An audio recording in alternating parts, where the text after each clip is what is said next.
Você já ouviu falar da Epístola aos Colossenses? Hoje veremos do que essa carta trata, do que ela fala e o que nos ensina. Vem comigo!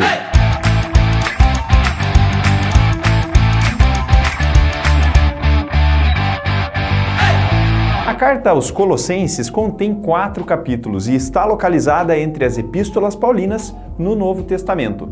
Sendo assim, o apóstolo Paulo foi seu autor, escrevendo essa carta por volta dos anos 61 e 62 depois de Cristo, no período de seu primeiro cárcere em Roma. Nesse tempo, o apóstolo também escreveu aos Filipenses, aos Efésios e a Filemão.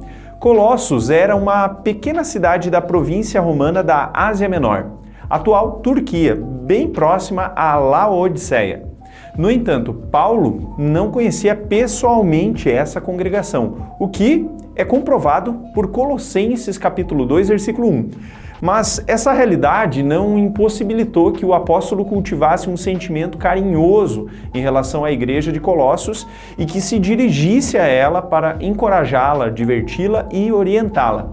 Acontece que essa comunidade de fé estava se deixando levar por algumas doutrinas equivocadas, que davam valor indevido ao intelectualismo, além de atenção ao ocultismo, idolatria e regras cerimoniais judaicas.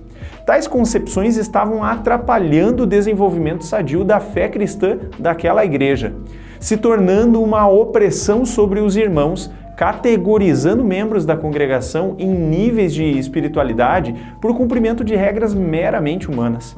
Ainda, um tipo de gnosticismo estava se dissipando entre os colossenses, defendendo que Jesus não havia sido realmente humano e nem divino, mas um ser aparentemente mitológico e incapaz de redimir por completo a humanidade.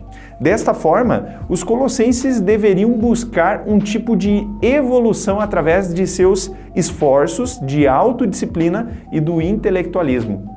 Paulo não fica pisando em ovos, mas é direto ao ponto ao dizer que aqueles que ensinavam essas heresias estavam totalmente errados, bem como aqueles que admitiam essas ideias. Ele pontua que Jesus tem a supremacia sobre todas as coisas e sobre a igreja, sendo Deus que se fez carne para nos redimir na cruz.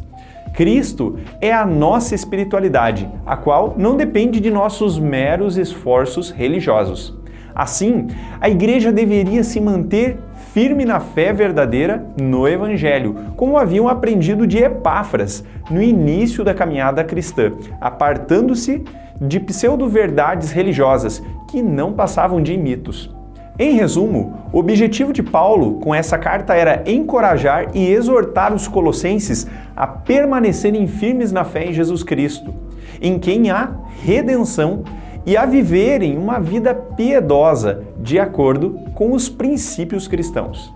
O livro está estruturado da seguinte forma: os capítulos 1 e 2 apresentam uma defesa da suficiência e supremacia de Jesus Cristo, aquele que detém a primazia sobre a criação, a igreja, o plano de Deus, os seres celestes e tudo o que existe.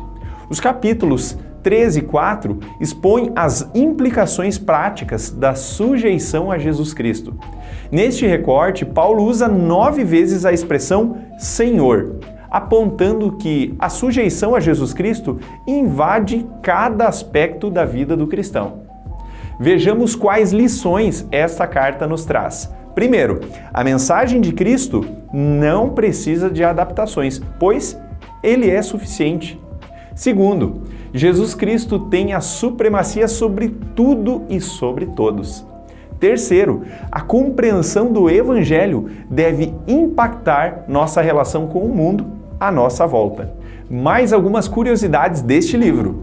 É possível que Epáfras tenha relatado a Paulo as distorções que corriam em Colossos. Epáfras, possível filho na fé de Paulo, foi quem iniciou o trabalho evangelístico em Colossos.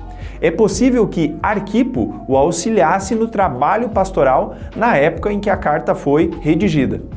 Tíquico, companheiro ministerial de Paulo, foi quem se encarregou de entregar a carta à igreja dos Colossenses, bem como as demais cartas da prisão. Possivelmente a igreja de Colossos se reunia na casa de Filemon, como indicado em Filemon, versículo 2.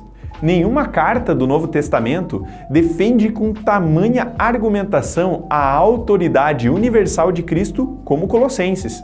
No mundo da época, cerca de 60% da população era escrava, e este assunto era um desafio ético-teológico que a igreja enfrentava. Porém, ao invés de rebatê-lo diretamente, o cristianismo implodiu a escravatura, quebrando-a de dentro para fora, propondo uma nova forma de tratativa nos relacionamentos. A proposta do Evangelho foi que todos deveriam ser tratados de forma digna e amorosa, o que, por sua vez, inevitavelmente resultava em alforria.